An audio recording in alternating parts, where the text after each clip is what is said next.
నీ క్రష్ సంగతి మాట్లాడదాం. క్రష్ చిన్నప్పుడు నీ ఫస్ట్ క్రష్ ఎప్పుడు? క్రష్ అంటే ఒక రకంగా చెప్పాలంటే బాగా చిన్నప్పుడే ఒక I think 2nd, 3rd class లో ఉన్నప్పుడు ఒక క్రష్ గుర్తు ఒక ఫోటో కూడా ఉంటుంది. ఏ క్లాస్? ఏదో 3rd, 4th క్లాస్ లో ఉన్నప్పుడు సార్. థర్డా? ఒక అమ్మాయి ఉండేది, సోనీ అని పిలిచేవారు. ఏదో ఫుల్ నేమ్ ఉంది బట్ ఫుల్ నేమ్ చెప్పను.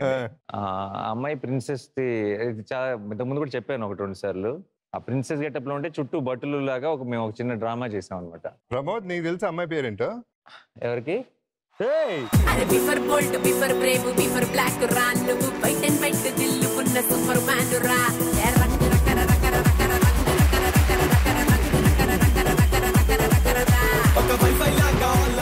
ఏంటిలా ఎక్కడెక్కడి నుంచో ఎవరెవరినో తెలుస్తున్నారు, ఈడెక్కడ దొరికాడు? నీకోసం నువ్వు చెప్పంగానే వచ్చేసా పరిగెట్టుకోండి. కాదురా, క్రష్ గురించి ఏమన్నా చెప్పావా? అదే క్రష్ గురించి తెలుసుకోవడానికి దాన్ని పిలిచాం. తన మీద క్రష్ కాదు, ఎవరెవరు క్రష్ ఉండే, ఎవరి మీద క్రష్ ఉండేదో నిజం మీరు చెప్పేస్తారు, మిమ్మల్ని పిలిచాం. ఏముండదు వాడి, నేను చాలా రిలాక్స్డ్ గా ఉండొచ్చు. చెప్పేచ్చు కదా. హ్యాపీ. ఎవరు రా చెప్పు, ఎవరా చెప్పు అంట ఛాలెంజ్ చేస్తున్నాడు.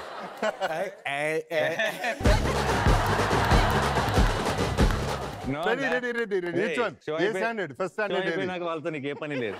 షో అయిపోయినా నాతో పని ఉంది. ఉన్నాయని చెప్పు, రాండమ్గా చెప్పు. అలా కొన్ని క్రష్లు ఉన్నాయి. అదే బెదిరిస్తున్నాడు. చిన్నప్పుడే డ్రీమ్ బాయ్. అవును, అప్పుడే డ్రీమర్. ఇంత పడుకొని నేను చెప్పాను కదా సినిమా మ్యామ్, పడుకొని డ్రీమ్స్ లో ఉండేవాడిని. ఓకే, మరి డ్రీమ్ గర్ల్? డ్రీమ్ గర్ల్ కూడా ఉండేది.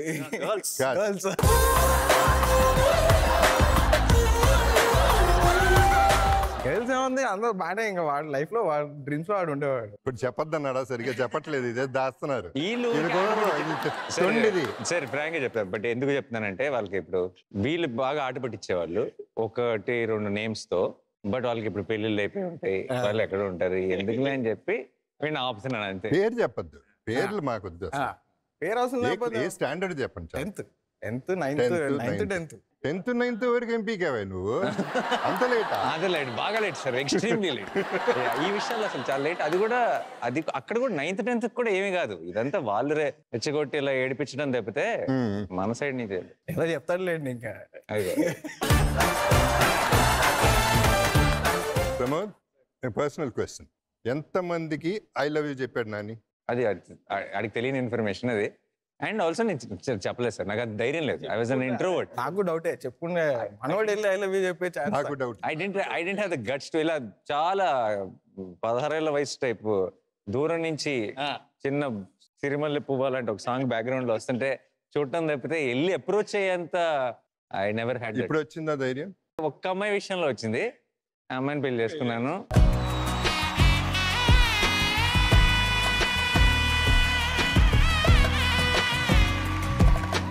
చేసుకున్నాక ఇంకెవరికి చెప్పలేదా? ఆ తర్వాత చెప్పవా? లేదు అసలు. ఇప్పుడు కావాలి నిజమైన ధైర్యం.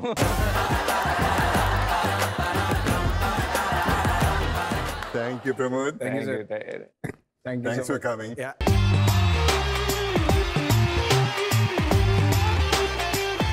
థ్యాంక్స్ రా, ఎక్కువ రివీల్ చేయకుండా వెళ్తున్నాం. సినిమా అనగానే ఇంట్లో రియాక్షన్ ఏంటి? పెద్ద రియాక్షన్ ఏం లేదు సార్. అంటే ఒక రకంగా వాళ్ళు ప్రిపేర్డ్ గానే ఉన్నారేమో. అంటే చిన్నప్పటి నుంచి చూస్తున్నారు నన్ను. స్టడీస్ కి కొంచెం ఎలాగో చదువు అవ్వట్లేదు మనకి. సర్లే ఎలాగో స్టడీస్ లో లేడు కదా, దీనైనా కనీసం కష్టపడి చేస్తాడు పని, he will put his effort అని సరే ఇక నీది అన్నట్టు ఓకే చేశారు. కష్టపడటానికి నువ్వే చాటి. ఫస్ట్ ఎవరు సపోర్ట్ చేశారు ఇంట్లో నీకు? అక్క అండ్ పిన్ని. పిన్ని ఎందుకో చిన్నప్పటి నుంచి ఇడు గొప్పడవుతాడు అని బాగా నమ్మకం. ఆల్మోస్ట్ నా ఫస్ట్ సినిమా రిలీజ్ అయినప్పుడు కానీ, నేను ఆర్జేగా జాయిన్ అయినప్పుడు కానీ, నా ప్రతి విక్టరీకి పిన్ వచ్చి నేను చెప్పానా అని తను అగైన్ రీకన్ఫర్మ్ చేసుకుంది. ఎందుకో బాగా నమ్మింది.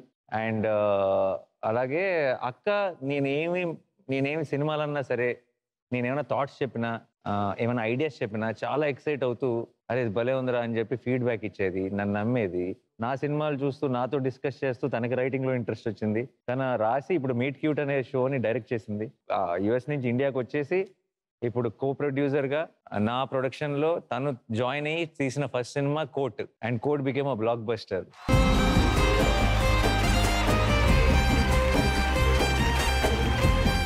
అండ్ మేము ఎక్కడో ప్రాసెస్లో తెలియకుండా తన ఇంట్రెస్ట్ తను తెలుసుకోవటం అండ్ నన్ను ఫస్ట్ నుంచి నమ్మింది తనే అవటం. సో చిన్న ఒక ఫుల్ సర్కిల్ వచ్చింది లైఫ్ అన్ని రకాలుగా. ఇవాళ మన గెస్ట్ సర్ప్రైజ్ చేయడానికి రాబోతున్న స్పెషల్ పర్సన్ ఎవరో గెస్ట్ చేయగలరా? అలా ఎలా గెస్ట్ చేస్తాము?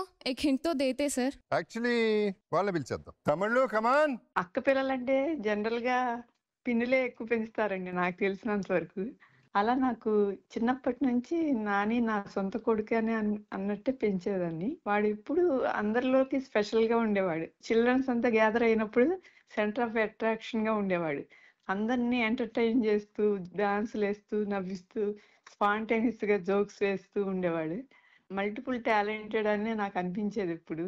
ఒకరోజు సర్ప్రైజ్ గా వాడే నేను సినిమాల్లోకి వెళ్తాను డైరెక్టర్ గా అన్నప్పుడు నాకేం సర్ప్రైజ్ అనిపించలేదు.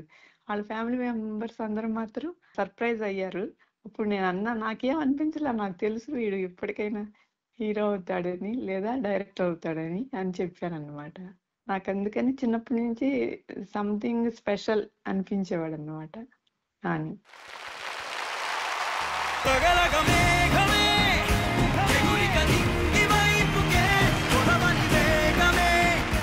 ఎట్లా రియాక్ట్ అవ్వాలో తెలియట్లేదు నీకు. అదే I don't know sir, I don't know ఎక్కడ మీరందరూ టీమ్ ఎలా పట్టుకొచ్చారో అడా ప్రమోద్ గారిని. I know. I don't know. They've done a great That's job. such a surprise. And hats off to your Pinni garu from us. మీరందరూ పెట్టిన ఈ effort కి I think I should be very thankful because I know ఇలాంటి ఒక opportunity వస్తే నా గురించి చెప్పడానికి మా లలిత పిన్ని వెయిటింగ్. పిన్నిని మమ్మీ అని పిలుస్తాను, అమ్మని అమ్మ అని పిలుస్తాను. So she like my mother, నాకు సెకండ్ మదర్ అని చెప్పాలి. అండ్ నేను హిట్ 3 సినిమాలో నాకు ఒక మదర్ ఫోటో ఇస్తే ఆ మదర్ ఫోటోతో ఏఐలో మాట్లాడిస్తుంది హీరోయిన్. ఒక సీన్ ఉంది, అలా ఫ్లాష్ బ్యాక్ లో ఒక మదర్ లాగా ఒక ఫోటో కావాలి అని ఒక డిస్కషన్ జరుగుతున్నప్పుడు నేను డైరెక్టర్ హిట్ 3 డైరెక్టర్తో శైలేష్తో చెప్పి నేను ఆ సినిమాలో మేము వాడిన ఫోటో మా పిన్ని ఫోటో. మా పిన్ని చాలా అందంగా ఉండేది, నేను ఆ ఫోటో ఇస్తాను, black and white photo, use that అని చెప్పాను. And I use to check on them అనమాట, పిన్నిదే కదా ఫోటో వాడుతున్నారు అని చెప్పి. సో దట్ ఈస్ లలిత పిన్ని. పేరుకు పిన్ని, మనసుకు అమ్మ. Very nice, very sweet. నువ్వు హీరో అయినాక మీ వాళ్ళందరూ మనాడు మావాడు అని ఓన్ చేసుకున్న మూమెంట్ ఏంటి? అది ఒక రోజు ఒక నైట్ జరిగిపోలేదు సార్. అది గ్రాడ్యువల్గా ఐ థింక్. అంటే ఒకనొక టైంలో నేను అసిస్టెంట్ డైరెక్టర్గా ఒక 4 ఏళ్ళు పనిచేసి ఇంకా సినిమాలు అవి ఇవి అని తిరుగుతున్నప్పుడు కజిన్స్ అందరూ జాబుల్లో సెటిల్ అయిపోయినప్పుడు అందరూ కొంతమంది అబ్రాడ్లో కొంతమంది ఇక్కడ, ఎక్కడికి వెళ్ళినా సరే మనకి సినిమా అంటే ఒక రకమైన భయంతో పాటు చిన్న చూపు కూడా ఉంటుంది బయట. ఏంటంటే అక్కడికి వెళ్తే ఏదో పాడైపోతారనో, అక్కడికి వెళ్తే అది నిజం చెప్పాలంటే ఎవరికి ప్రాక్టికాలిటీ తెలియదు. ఇక్కడ పాడైపోయేవాడు ఎక్కడికి వెళ్ళినా పాడైపోతాడు. బట్ అంటే ఇప్పుడు అమ్మ నాన్న ఏ పెళ్ళికి వెళ్ళినా సరే ఆ టైంలో ఏంటి లక్ష్మక్క నాని ఇంకా అలాగే తిరుగుతున్నాడా సినిమాలు అది ఇది అంటూ అలా ప్రతిసారి నా గురించే అడగడం వల్ల ఏంటంటే ఒకనొక టైంలో అమ్మ నాన్నలు పెళ్ళిళ్ళు వెళ్ళడం మానేశారు. అండ్ వాళ్ళకి పెళ్ళిళ్ళు ఎంత ఇంపార్టెంటో నాకు తెలుసు. ఒక పెళ్లి జరుగుతుంది అంటే అందరూ ఉండాలి అన్నది చాలా ఇంపార్టెంట్. వీళ్ళకి అన్నిటికీ వెళ్ళాలని ఉండేది, వెళ్తే నాని గురించి అడుగుతారేమో అని భయం ఉండేది. ఆ రోజు నుంచి ఈ రోజు ఇప్పుడు అమ్మ నాన్నకి ఏ ఇన్వైట్ వచ్చినా ఎవరు వచ్చినా ఇంటికి వచ్చిన వాళ్ళు మీరు తప్పకుండా వస్తున్నారు కదా, నాని తప్పకుండా తీసుకురండి, ఎలాగైనా సరే నాని వస్తాడు కదా అని అడుగుతుంటే వాళ్ళు చెప్పక్కర్లేదు, బట్ వాళ్ళ మొహంలో నాకు ఆ గర్వం కనపడుతుంది. That they are happy. అంటే వాళ్ళ ఆ మూమెంట్ చూసిన వాళ్ళు ఈ మూమెంట్ని ఎక్స్పీరియన్స్ చేయటం ఒక చిన్న తెలియని సాటిస్ఫాక్షన్, ఒక ఆనందం ఉంటుంది మనసులో. ఓకే, టైమ్స్ హ్యావ్ చేంజ్డ్, రోజులు మారినాయి. అమ్మా నాన్న వాళ్ళు కూడా అప్పుడు పడిన స్ట్రగుల్కి, అప్పుడు పడిన పెయిన్కి ఒక చిన్న ఆన్సర్ దొరికిందన్న ఫీలింగ్. కించపరిచేవాళ్ళు, డిస్కరేజ్ చేసేవాళ్ళు naturally ఉంటారు, because especially when you're low. At every level ఉంటారు. At every level, for every person. For every person. మనకి చాలా ఎక్స్పీరియన్స్ ఉంటాయి. వాళ్ళందరికీ మనం థ్యాంక్ఫుల్ ఉండాలి ఒక రకంగా. ఎందుకంటే they would have driven us in some way to be a little more. మన సినిమాల్లో మన స్క్రీన్ ప్లేల్లో కూడా మనం బిగినింగ్ లోనో ప్రీ క్లైమాక్స్ లోనో మన హీరో డౌన్ అవుతేనే కదా మన క్లైమాక్స్ లో మనకు ఆ సాటిస్ఫాక్షన్ మళ్ళీ. సో అది యూనివర్సల్ ఫార్ములా అయినప్పుడు అది మన లైఫ్ లో కూడా జరుగుతున్నప్పుడు మనం కంప్లైంట్ చేయకూడదు.